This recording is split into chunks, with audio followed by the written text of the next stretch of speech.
Thank you, political leader, colleagues, members of the press. Good morning. I want to join the political leader in thanking everyone who participated in and supported the protest march last Wednesday. The turnout and words of solidarity were evidence that solutions of all walks of life share a common apprehension with the direction in which our country is heading. There is a strong sentiment that we cannot allow the division and decadence which is becoming a feature of our island to continue. We will fight and agitate for a stop to the victimization, the devaluation of our country, and the desecration of our heritage. Today I'm asked to focus on DSH in great detail and to respond to information which was provided by the Prime Minister on Rick Wayne's talk. There is a simple way to summarize what took place, and it was reflected in Rick Wayne's reaction to what the Prime Minister was saying. It was total confusion. I have never seen Rick Wayne so confused, but of course, yet so accommodating. But it is clear from the exchanges that our calls and the people's cry for a better DSH are having the desired effect. There appears to be some attempt to negotiate and improve the deal. However, the continued misinformation, deceit, and outright lies are making it so hard for the opposition and the people of St. Lucia to have any faith in what the Prime Minister and the government said. There is no trust, no credibility, and no faith in the Prime Minister or the government in relation to DSH. Remember though, that when it was first announced that an agreement had been signed, the Labour Party held a press conference and stated its position. It had two essential points. Firstly, that we support investment and creating jobs. But if the agreement had what we knew the developer wanted, then it was a very bad deal for St. Lucia. Secondly, we asked whether certain provisions were in the agreement. There was no response from the government. Then the document was leaked on a talk show, and the public debate erupted. The Prime Minister and his PR people stated clearly that they were a transparent government, and they would have released the document anyway. Honorable Bradley Felix actually referred to the document and said he was against the buyback clause. Invest St. Lucia Nicole MacDonald presented a fact sheet to try to clear up the concerns of the public on the contents of the agreements. That in itself was a disaster, as it was an attempt to spin and justify what was included rather than lay the fears of the public. Their defense then, and you will all recall, was that the agreements were just framework agreements and not definitive or final agreements. Never was it said that the documents were not authentic. If only the Prime Minister and the government had handled this matter in a transparent manner. Notwithstanding, the Labour Party will continue to agitate because when changes are made and the deal gets better, St. Lucia is the better for it. Sorry, Prime Minister, we are not opposing for opposing's sake. We are patriots. Everyone who marched last week Wednesday is a patriot, and our pressure is to make sure that you negotiate the best deal for St. Lucia now and for future generations. Today, let us examine the latest information that we have in the DSH project as presented on Thursday night's program. The Prime Minister insists, and was supported by Rick Wayne, that the document which is in the public domain was not authentic because it was taken off the internet. But wait, Richard Frederick first publicly leaked the document. There was no issue about whether it was authentic or not. Honorable Bradley Felix, as I said, quoted the buyback clause. There was no issue whether it was authentic or not. Nicole MacDonald, an investor, referred to it. There was no issue whether it was authentic or not. Then all of a sudden, when it is placed before Parliament, it is claimed that it was taken off the internet and therefore not authentic. Since the documents have the signatures of the Prime Minister, Honorable Bradley Felix, and Pinkley Francis, then each of them can say that it is a forgery and they never signed these documents. Let them say that. But here is just a reminder of what the Prime Minister said on 21 questions. The moderator asked, can you comment on the veracity of the parts of the document that has been circulating in the public domain? Prime Minister responds, we want to be a transparent government, okay? So this is information that would have been put out anyway once we had finalized the total agreement, but it is out early. It really doesn't bother me. He goes on. So it's a document that would have been made public in any case. Is that a statement that the document is not authentic? Second, the Prime Minister tells Rick Wynne that someone from the National Trust had contacted Buckingham Palace and tried to stop the Prince from participating in the salt-turning ceremony because the project did not have planning approval. He went on further to state that Clemborg, the chairman of the DCA, had to rush to the Governor General's residence to show proof of all the approvals. The salt-turning ceremony was at the end of November 2016. So that happened before the salt-turning ceremony at the end of 2016, November 2016. Yet listen to the Prime Minister at a press conference on January 5th, 2017. Prime Minister, the deal for the racetrack has been agreed to. The developer, as I said, has submitted all his EIAs. So I'm hoping that by next week, the DCA will have approval and that we can commence the construction on that project. But remember, at the end of November, Mr. Clemborg had gone to the GG's residence and provided all the approvals to the GG. So I asked the question, was Clemborg asked to lie to the Governor General and to mislead Buckingham Palace? 3. We were always told that the developer was financing the racetrack, that it was going to be built with his own funds. Listen to the words of the chairman of Invest St. Lucia at the press conference to present their fact sheet. Reporter, is the investor putting any capital up front? Chairman of Invest St. Lucia, the developer in phase 1 of the project, which is the racecourse, is funding the entire phase 1 from his own cash. There will be no CIP, and that is very clear. There will be no CIP contribution for phase 1 of the project, which primarily is the racecourse. All his funding. That was the reply of the chairman of Invest St. Lucia. Yet the Prime Minister on Thursday night explains to Rick Wynne that the developer is upfronting his money for the racetrack, and at some later stage will be reimbursed his money from the CIP. Now compare that with what the chairman of Invest St. Lucia said. He will be reimbursed because the racetrack will not be making money. So then, is the racetrack financed by the developer or not? Because the chairman of Invest St. Lucia made it very clear it's his money. Nicole MacDonald said it's his money. Everybody said it's his money. But on Thursday, the Prime Minister says the developer is only upfronting, and at a later stage, he will be reimbursed his monies from CIP. Who is speaking the truth? But then the Prime Minister says the racetrack is not going to make money. I heard the Prime Minister, the racetrack, like golf courses, do not make money. So why a racetrack? The Prime Minister explains that it is the bait that will attract other investors to St. Lucia for the DSH project. So we are financing a racetrack that will not make money because the developer wants a bit to attract other investors. And it gets worse. The Prime Minister admits that there is construction costs and operating costs, and the developer is upfronting and taking these on, but will be reimbursed later on.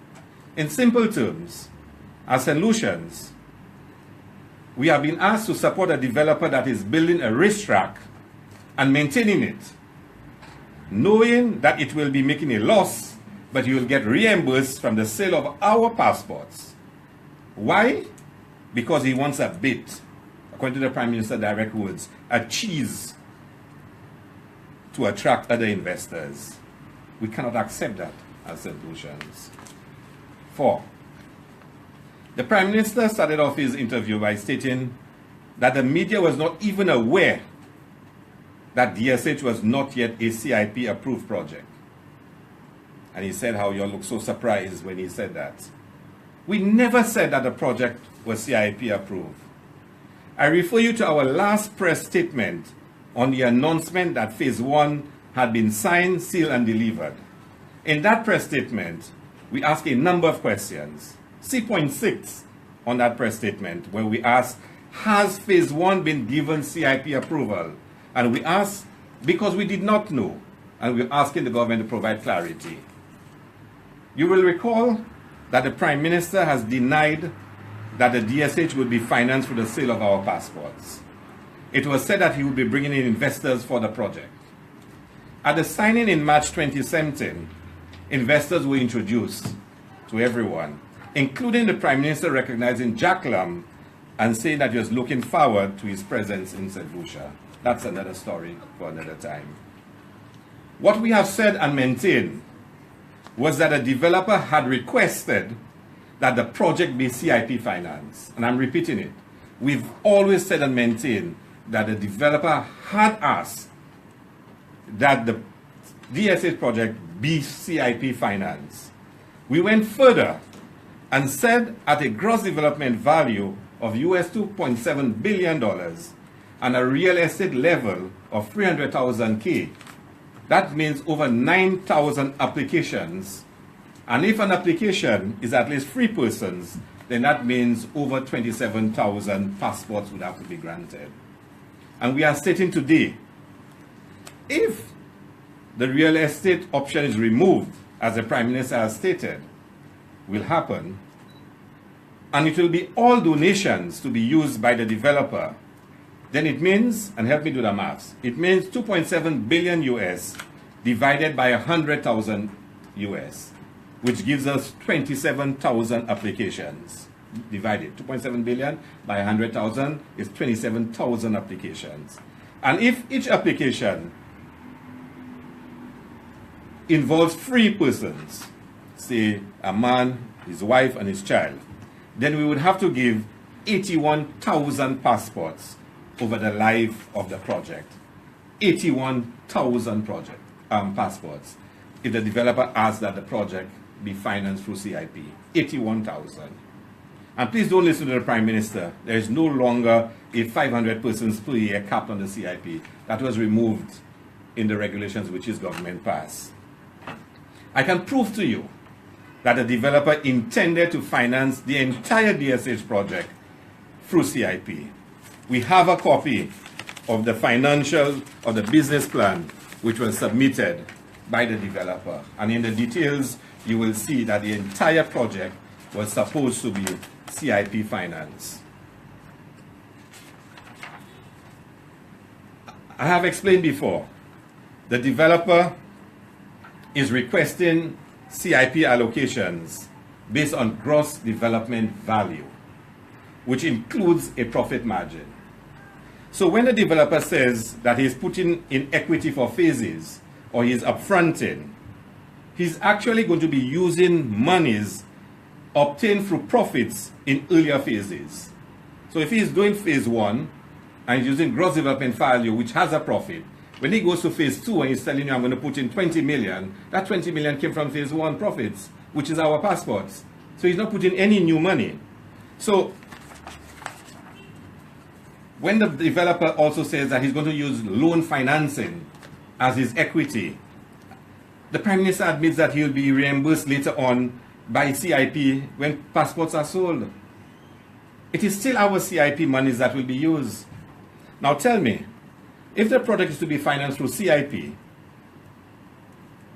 where will the money from all the investors that is going to bring in, where will that money go to? Is it that the developer will obtain profits from the sale of our passports, then also obtain monies from investors for the same development? The Prime Minister needs to explain to us the business plan. And when he explains to us the business plan, we'll compare it to the copy of what we have as the business plan that the developer had submitted for CIP approval and for the project to be 100% CIP from our analysis. The Prime Minister, the Prime Minister spun himself and Requeen out of control, trying to explain whether the racetrack has been approved. Now listen to this. Remember that it had been announced that only the racetrack is cast in stone. What does that mean, that it is cast in stone? I take that to mean all the details have been finalized and approved because it's cast in stone. And all approvals have been given for phase 1 because it is cast in stone. Yet when asked by Rick Wayne if it is CIP approved, the Prime Minister says, not yet. Bizarrely, he then says to Rick Wayne that the agreement has not been finalized, and once finalized, it has to go to CIP board, then back to him as minister, I presume to take it to cabinet. Yet 10 seconds later, in the same sentence, in the same explanation, the Prime Minister says that cabinet has already approved the project. Does that make sense? The question is, has it been approved or has it not been approved? Because in one sentence, the Prime Minister is saying that it's cast in stone, it has been approved, but then he says it's not approved, it has to go to CIP for approval, then it has to come back to him so he can take it to cabinet. Let me assist you with what has happened. And the Prime Minister has to come clean with St. Lucians. From what the Prime Minister says, it appears that cabinet has already approved the project. But then it is realized that the laws require that CIP and Invest St. Lucia must do all the due diligence and professional analysis and then provide a recommendation to cabinet. But cabinet has already approved it. The Prime Minister says to Rick Wayne, and that was last Thursday, that there is no final deal as they are still negotiating. But remember, you already said it's cast in stone, huh? And the Prime Minister, here's the exact words. How much money from the CIP can go into any one component of the development? What they can use the monies for? And what it is that the government will get hold in collateral for that money going in? Those are all the things that we are currently negotiating. But it's cast in stone, huh? But cabinet has already approved it and it's cast in stone. The Prime Minister continues with Rick Wayne. So for anybody to be out there right now trying to interpret what they think is the deal is ludicrous. Because we don't even know what the deal is. Remember, it's cast in stone and it's approved by cabinet already. So how can you be out there saying deliberately with any definitiveness that this is what the deal is? Again, it's cast in stone and cabinet has already approved it. I can state to you today, as a matter of fact, and if for any fear that they say that I lie, I want you to go and ask Nicole MacDonald or the Prime Minister, that Invest St. Lucia, CIP unit and CIP board have all rejected the project. They have all rejected the project. And on Monday last week, the Prime Minister was informed by the chairman of the CIP board that the project has been rejected by the CIP board and by the CIP unit and by Invest St. Lucia. In their professional opinion, they've stated that cabinet should not approve the project. 6, there's a simple reason why the Prime Minister has gotten caught up in this dilemma. It is because he made promises to the developer long before he signed the agreement. You recall the Robert Ainsworth letter? The same one that the Prime Minister, Honorable Guy Joseph, and all the other ministers have been quoting. Well, do you know that there is a T.O. Akin letter? Never has the Prime Minister told the nation and the people of St. Lucia that he had written a letter to Mr. T.O. making promises to him. It is the same reason why his action was to sign the agreement which was presented to him and then get cabinet to approve. Then try to negotiate his way out of the deep pit that he jumped into. I will not speculate why he wrote the letter, nor why he signed the agreement so quickly after elections. I leave that to the Prime Minister to tell you. But I will read for you my favorite part of that letter. Can you make your letter document? No, if I make it a document to you, the next thing is that it will appear on the internet and they will say it's not an authentic document. So at the right time, we will present it. But I need to read for you my favorite part of that letter. Will it be irresponsible for us to just go ahead with what you say and read? Well, you don't have to, but I will still read it. That's right. We wish firstly to indicate that we are in principle supportive of the proposal on adding thoroughbreds as a qualified investment under the CIP. That is going to make horses a qualified investment under CIP. As discussed during our meeting, one half of the investment amount would go towards the horse purchase and the other half would go towards the project development fund.